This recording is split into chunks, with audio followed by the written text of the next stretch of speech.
Hello, welcome to my YouTube channel once again.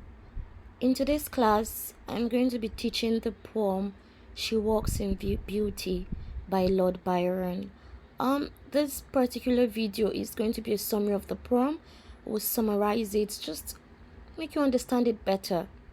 It is a beautiful poem, and if you're listening to this video and you're in Nigerian, I would presume you're either a literature student or a teacher of literature, because it's part of the syllabus for the 2026 to 2030 curriculum for literature. Okay, so She Walks in Beauty by Lord Byron. It's a non-African poem. Let's read stanza 1 together. She walks in beauty like the night of cloudless climes and starry skies. Sounds musical, right? And all that's best of dark and bright meet in her aspect and her eyes, thus mellowed to that tender light which heaven to God day denies. I mean, if anyone sends this poem to me, presuming I don't know where the poem is gotten from, maybe a significant other sends it to me, I'll be blushing from cheek to cheek. It is a romantic poem. It is a love poem. That's the first thing you should know, guys. Romantic and love poem. She walks in beauty. This is a poem of the poetic persona admiring his woman, admiring this lady. Of course, we can deduce that it's female because of the use of she. On a good day, you don't get to suggest the gender. You can suggest, but you don't make conclusions. But here, it's conclusive. It's a she. And she walks in beauty like the night. Have a mental picture. I love the visual imagery we get here. Visual imagery in the sense that it appeals to our eye, to our sight. When I have the mental picture of night, look out for words like night, like skies, like dark, like bright, like light. We know the night is dark, but when we have a night where the sky is and the stars are shining everywhere, I love to take pictures. I'm sure some of you do too. For a brief second, you just pause and you just appreciate God. Wow, you mean one person created this thing, or you mean the universe is this beautiful? That is what he's comparing the beauty of his significant other to. He's comparing her to the night. Why? You might say, but the night is dark now. No. Of cloudless climb. There is no cloud, so it's not rainy. On a good day, on a good day, when it's cloudy and it's night, especially when you're seeing a movie, you just know something bad is going to happen, right? But no, in this context, it is cloudless. The climate is cloudless. So he's just trying to give you a picture. Yeah, guys, I know that night has a connotation of danger, but hey, pause now, I'm getting somewhere. Good. And he goes on to say, and starry skies. Are you having the mental picture of where he's going to now? You can imagine comparing the beauty of a woman to a starry sky. Wow. And all that's best of dark and bright. She represents all that is best of the entire night. It is obviously bright because when you have starry skies, it's shining all over. It could be a full moon. So imagine a lady walking in, and he's comparing the beauty to what a beautiful solemn night. Wow, she must be really beautiful. Of course, we know beauty is in the eyes of the beholder. He said the dark and bright meet in her aspects and her eyes. Meaning her eyes is beautiful. And you know one thing about the eyes, we have the balls that are dark, then we have every other part that is white. And you also know the fact that the night is dark. But when you look at the cloudless climate and the starry skies, what do you see? Bright. Wow. This is fantastic. Thus, mellowed to that tender light. Still talking about her beauty. Her beauty is mellowed to the tender light. The ways of the Lord tender connote soft, connote femininity. She's so feminine and gracious. Tender light, which heaven to gaudy day denies. You understand? Even heaven is contesting this beauty. Even heaven to this gaudy day is contesting this beauty. I mean, I am jealous, but let's move on. Stanza 2. Now he's going on. Yeah, I know she's beautiful, but hear what he says. One shade the more or one ray the less had half impaired the nameless grace, which waves in every raving trace of soft lightnings over her face, where thoughts serenely sweet express how pure, how dear their dwelling place. Now he's saying she's all beautiful, she's all gorgeous. I love everything about her, right? He said one shade the more, one ray the less had half impaired the nameless grace. Meaning, if she had been one shade lighter, probably, or one ray darker, or one shade more beautiful, if there had been any changes to how she currently looked, he is just trying to tell you that he is so accepting of this her beauty. She is so perfect.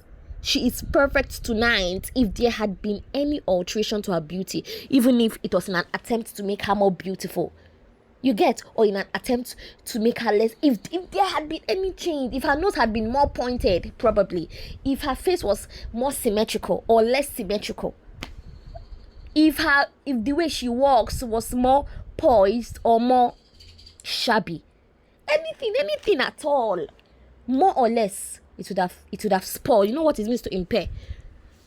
It would have spoiled this her gracefulness. It would have spoiled this nameless grace. Meaning, I can't even quantify her. I can't even qualify or quantify how beautiful she is. Thank God no change was made for whoever created this beauty. He's just trying to say that she is perfect the way she is. This is so reassuring, especially if you heard this from a loved one. He now say, which waves in every raving tree, it is all over the trees, or softly lightens over her face.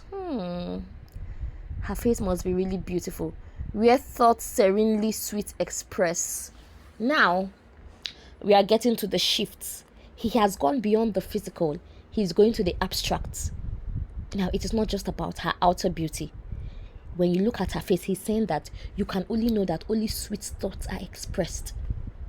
You know how there's this thing about you can't hide who you are for so long. You know that thing about, they say beauty attracts, character keeps. That is where we are going to here. He is so attracted to this lady. He thinks she is all that. You know, she is so beautiful.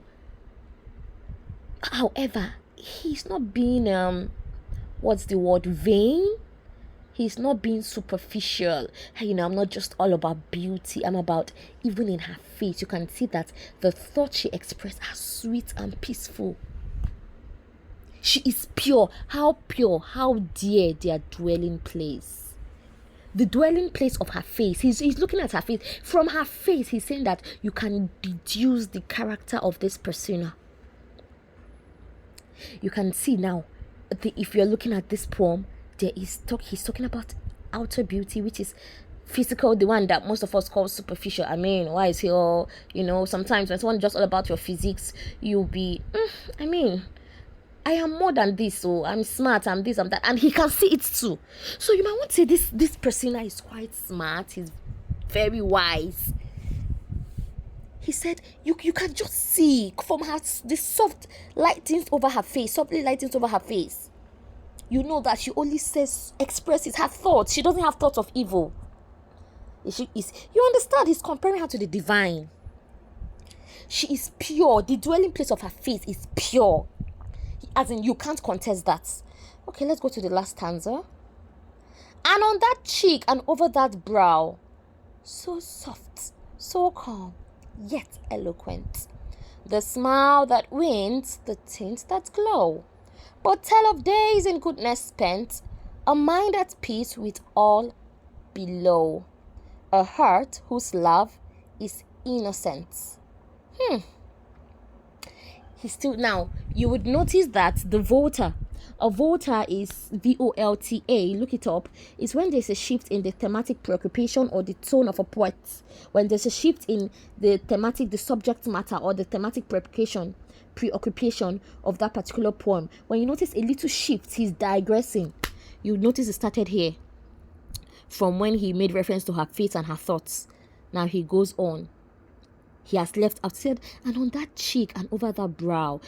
Her face can say, see, I'm sure some of you, especially those of you who are intuitive, you know that the face of a person says a lot about them, right? you just see they can be talking to you just people with dirty hearts, you could just deduce. He said over that brow, you can see her so soft. She's so calm. She doesn't even have to talk. You can just see the how she sweetly, serenely also expresses herself. And yet she is eloquent. When they say be confident, they don't mean be loose or be lousy. Don't be loose or be lousy. Confidence can speak graciously. That's what he's saying here. He said, has the smile that wins. He's talking about her inner beauty now. The tints that glow. She's glowing. Her heart is glowing. He went on to say, and what does this tell you? It tells you of days in goodness spent. It can tell you that she's a good person. She has spent her days in goodness. She doesn't pretend. She's legit. She's as original as they come. She's a good person. Now he talks about her mind. A mind at peace with all below. She doesn't harbor hatred. She doesn't keep grudge. Some of you are grudge empire. You keep grudges with everyone in your class. You have something against all your everyone hates you. You are so you feel like you are so hated by everyone. You feel like you're ridiculed. No, everyone hates you. Everyone doesn't like you. You read meaning into everything. It's quite narcissistic because for some reasons you think it revolves around you. Two classmates are discussing and for some reasons you heard your name. It is always your name. You are that special. It is not Lord Byron would definitely not like you. You would definitely not work in beauty, even if facially. They'll say face card never declining. Even if facially it doesn't decline. Not everyone likes a dirty heart. Most people don't like a dirty heart. Can we all be like this beautiful lady? Both male and female. Her mind is at peace with all below. She doesn't have. It doesn't mean people won't offend her. And remember that this is a subjective view. It's from the poetic person at the press. They say beauty is in the eyes of the beholder. So she's all that in his eyes, and he's giving us reasons. He said, a heart whose love is innocent, with exclamation points. Can you see that? When you exclaim, you're trying to emphasize something. You're trying to scream. You're trying to pass a message. Her mind, her heart, her face, her smile. Remember, he started with her beauty, her eyes, all those, the mushy things. Then he went deeper. The voter started from where thoughts serenely sweet express, and you can know that that's a voter because of this colon. It's very important to identify the voter in every poem. Most poems, especially foreign poems, non-African poetry, you usually see when there's a shift. You understand? A heart whose love is so innocent. The girl is innocent. You can just tell. What a beautiful person. So guys, subscribers, this is the summary of the poem. If you want to listen to the themes, I love to teach like I'm telling a story. The way I'm teaching here is the way I teach in the classroom as well. I would love you to, subscribe, share it on your WhatsApp status, anywhere. Just drop the link somewhere and say, oh, listen to this video. It's quite explanatory. You can download it. The end game is that you learn something from this video about this poem. So watch out for the next video. Watch the next video. The next video will focus on I think the themes in the poem. Just briefly, we look at the themes. All right, thank you. Bye for now.